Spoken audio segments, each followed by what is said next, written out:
So happiness economics can help us get to these questions, and I'll try to give you some examples of this.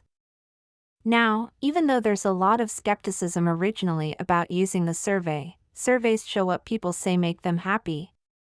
There's a number of reasons that we are getting increasingly confident in doing so.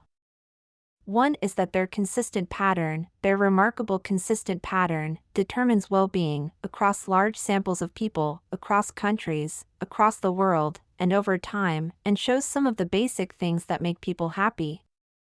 I will show you some of these: income, health, marital status, employment status. Some of these very basic things are remarkably consistent across countries across the world. So that gives us some sense that these surveys are picking up consistent patterns. And when we know what consistent patterns are, we can look at how other things are affecting people's well-being, the environment and equality, the nature institution raging on living, and all kinds of other things.